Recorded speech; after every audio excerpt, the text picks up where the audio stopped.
com os traços de uma criança. O amor é sempre novo para aqueles que o vivem. Não importa, a cada vez que nos apaixonamos, é algo novo na nossa vida que ocorre.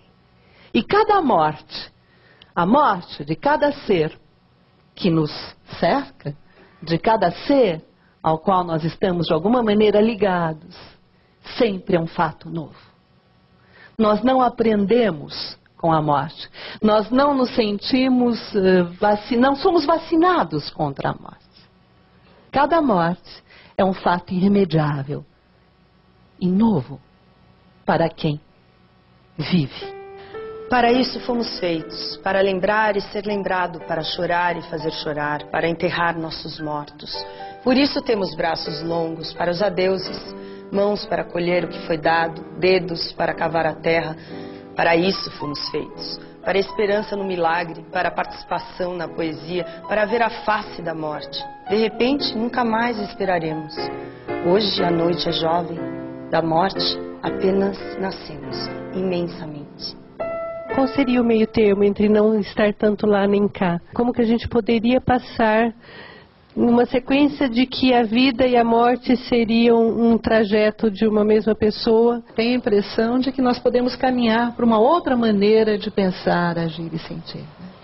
Nesta outra maneira de pensar e agir e sentir, de alguma maneira nós poderíamos resgatar a ideia de que a morte, resgatar lá do paganismo a ideia de que a morte é um fenômeno natural.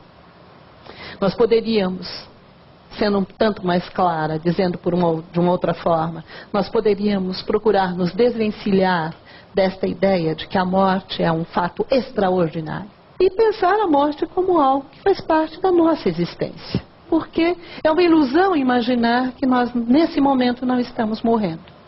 E não porque a morte se avizinha, também a morte se avizinha, mas porque, neste momento, células nossas estão desaparecendo e outras estão nascendo. Então, vida e morte se acham aí entrelaçadas. E se pensarmos por essa via, eu diria que, para viver plenamente, é preciso aceitar a morte. Porque é a morte que nos leva a pensar no sentido da nossa vida.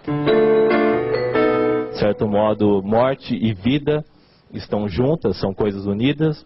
O que faz, então, com que a gente prefira a vida e não a morte? Há quem diga que o ser humano evita entrar em contato com a morte porque não sabe o que é a morte. A morte é um mistério.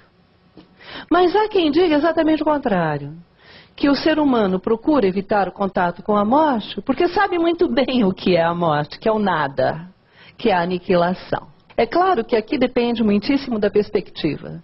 E depende também da perspectiva, o que eu quero dizer, não só da perspectiva filosófica, depende também das nossas escolhas de vida. Existe uma diferença muito grande em dizer, para viver plenamente, com alegria, é preciso termos consciência de que somos seres destinados a morrer. E é a morte, na verdade, que nos faz questionar o sentido da nossa vida. Isto é uma coisa. Há uma diferença muito grande entre esse raciocínio e o outro raciocínio, que é um raciocínio quase mórbido, que se volta para investigar, procurar examinar a morte sob todas as suas facetas. Porque este outro raciocínio é uma espécie de lento suicídio. Porque essa incessante ruminação sobre a morte pode ter traços mórbidos, inclusive, e pode se configurar como um suicídio lento e gradual. Então, por que preferimos a vida? Porque conhecemos o que é a morte? Porque desconhecemos o que é a morte? Ou porque somos, e aqui eu diria que eu seguiria Spinoza, porque queremos perseverar no ser. A ideia de que o ser humano quer manter-se na duração.